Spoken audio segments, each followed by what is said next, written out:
नमस्ते दोस्तों, 1-2 दिन में होली फेस्टिवल आने वाला है जो कि फाल्गुन मास की पूर्णिमा को मनाया जाता है। आज के समय तो होली बिल्कुल एक अलग ही तरीके से सेलिब्रेट किया जाता है। इसके पीछे की जो स्टोरी आती है, इसके बारे में तो कोई बात ही नहीं करता। हालाँकि होली हँसी-खुशी का त्योहार है, रंगों का त्योहार है, प्रसिद्ध त्योहार है, विश्व भर में मनाया जाता है, अच्छी बात है। बहुत लोग क्या कहते हैं होली वाले दिन नॉन-वेज खाते हैं, ड्रिंक करते हैं, बहुत अलग-अलग तरीके से सेलिब्रेट करते हैं, लेकिन इसका कहीं से कोई हमारी पौराणिक कथा में कोई भी लिंक नहीं है। लोगों ने अपने-अपने तरीके से अपनी सुविधा के अनुसार से इसको मनाना स्टार्ट किया है। लेकिन दोस्तों मतलब जो इसकी एक प्राचीन कथा जुड़ी हुई है, उसके बारे में तो केवल जैसा लगता है बस वो किताबों तक का केवल सीमित हो गई। उसके बारे में तो कोई अब बात ही नहीं करता है कि कितना बड़ा लेसन हमें प्रहलाद की कथा से मिलता है, वो तो एकदम भुला ही दिया जाता है। तो बीते अभी लास्ट वीक में मैंने कुछ विष्णु पुराण के काफ़ी सारे एपिसोड्स देखे थे, टाइम था मेरे पास। तो उसमें मैंने प्रहलाद की कथा को फिर से डिटेल में देखा था। 3 से 4 शायद एपिसोड्स थे उसके, काफ़ी बड़ी स्टोरी थी। तो आज के एपिसोड में मैं उसी की बात करूँगी, क्योंकि बार-बार ये कथाएँ क्या कहते हैं हमको एक बहुत बड़ा रिमाइंडर, एक बहुत बड़ा संदेश देती हैं, जिसे लोग भूलते चले जा रहे हैं। तो दोस्तों आइए बात करते हैं इस एपिसोड में विष्णु पुराण की इस कथा के बारे में। तो दोस्तों विष्णु पुराण की इस पौराणिक कथा के अनुसार जिस समय असुर संस्कृति शक्तिशाली हो रही थी, पौराणिक काल में प्राचीन समय की बात हो रही है, तो उस समय दोस्तों असुर कुल में एक अद्भुत प्रहलाद नामक बालक का जन्म हुआ था। भगवान की ये लीला थी कि असुर कुल में इस तरह के बालक का जन्म होना था, जिससे मानव को आने वाले टाइम में कुछ लेसन्स मिले, सीख मिले। तो लेकिन दोस्तों जो उसके पिता थे असुर राज हिरण्यकश्यप तथा जो उनकी माँ कयाधु थे, उनको क्या कहते हैं जब पता चलता है कि जो प्रहलाद है वो विष्णु भगवान जी के बहुत बड़े भक्त हैं, तो माँ कयाधु तो बहुत खुश होती हैं। लेकिन हिरण्यकश्यप को बिल्कुल नहीं पसंद था। वो हमेशा चाहते थे कि केवल उनको ही भगवान माना जाए। और देवताओं से उनको वरदान प्राप्त करके वो निरंकुश हो गया था। और उसको ब्रह्मा जी से वरदान प्राप्त था कि उसकी मृत्यु नहीं हो सकती, न किसी नर से, न किसी पशु से, न घर के, न भीतर, न दिन न रात। इसी तरह से उनको वरदान प्राप्त था। तो उनको अपना इस चीज़ के ऊपर घमंड था, और उनका आदेश यह था कि उसके राज्य में कोई विष्णु की पूजा नहीं करेगा। परंतु भक्त प्रहलाद विष्णु जी के भक्त थे। ओम नमो भगवते वासुदेवाय का जाप करते। इस पर कई मूवीज़ भी बनी है, पुरानी पुरानी मूवीज़ बनी हुई हैं, देखिएगा। ये सब मूवीज़ आज के टाइम में बहुत बड़ा संदेश देती हैं और बहुत बड़ा ट्रांसफॉर्मेशन भी हमारी लाइफ में ला सकती हैं। तो उनकी क्या कहते ईश्वर में अटूट आस्था थी। तो इस पर क्रोधित होकर के हिरण्यकश्यप ने उसे मृत्यु दंड दिया और कई कई तरह के दंड दिए। और उसके बाद हिरण्यकश्यप, और वो हर बार बच जाते थे। तो एक बार दोस्तों उन्होंने हिरण्यकश्यप की जो बहन थी, सिंगिका नाम था उनका पहले, उसके बाद में उनका नाम होलिका आता है, जिसको आग से न मरने का वर प्राप्त था। तो हिरण्यकश्यप उससे कहते हैं, तो वो प्रहलाद को लेकर के अग्नि में बैठ जाती हैं। तो प्रहलाद की माँ तो बहुत चिंतित होती हैं, लेकिन प्रहलाद पूरी तरह से आश्वस्त थे कि मेरे विष्णु जी मेरे साथ हैं। तो ईश्वर की कृपा से दोस्तों प्रहलाद को कुछ भी नहीं हुआ और वो स्वयं भस्म हो गई। और अंतिम समय तक भी उनको यही लगता रहा कि ये विष्णु की कोई माया हो सकती है। और हिरण्यकश्यप भी चौंकते हैं, तो उनको बहुत ही क्रोध आता है। उसी दिन से दोस्तों होलिका दहन के नाम से ये फेस्टिवल मनाया जाता है। बात होनी चाहिए इस फेस्टिवल की, इसके जो लेसन है इस पर बात होनी चाहिए। उसके बाद दोस्तों अगले दिन ही भगवान विष्णु ने नरसिंह अवतार लेकर हिरण्यकश्यप का पेट चीरकर उसे मार डाला।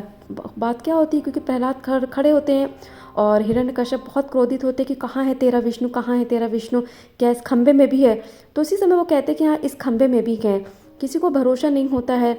जैसे वो हिट करते हैं हिरण्यकश्यप, उस पर तुरंत क्या कहते हैं भगवान विष्णु नरसिंह का अवतार लेकर के निकलते हैं और क्या कहते हैं उसका को मारते हैं। उसको याद दिलाते हैं कि इस समय देख, ना तू घर के है ना भीतर है, न इस समय शाम है न इस समय रात है, ना मैं नर हूँ ना मैं पशु हूँ।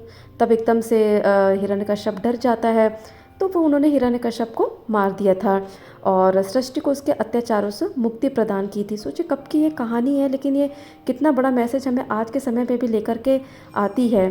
तो होली को इसी लिए याद किया जाता है। कितना बड़ा लेसन। पहली चीज़ तो ईश्वर पे हमेशा भरोसा रखना। एक शक्ति है जो हम सबसे ऊपर है।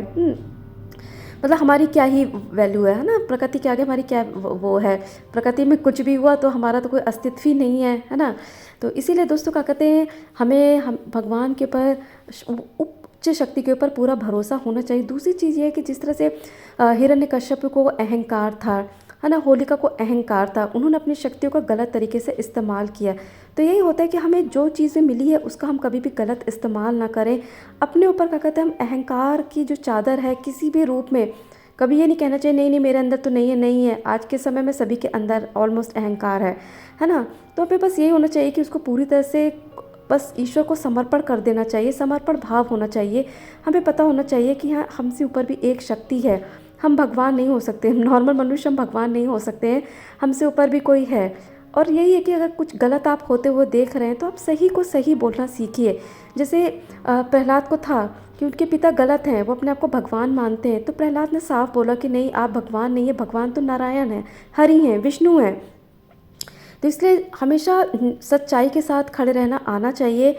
यही बात मैंने कल आचार्य प्रशांत जी के एक वीडियो में देखी थी कि होली का मतलब यही है, अपने आप को अर्थ दो कि होली क्या सिखाती है। यही कि सच्चाई के साथ रहो, सत्य के साथ खड़े रहो।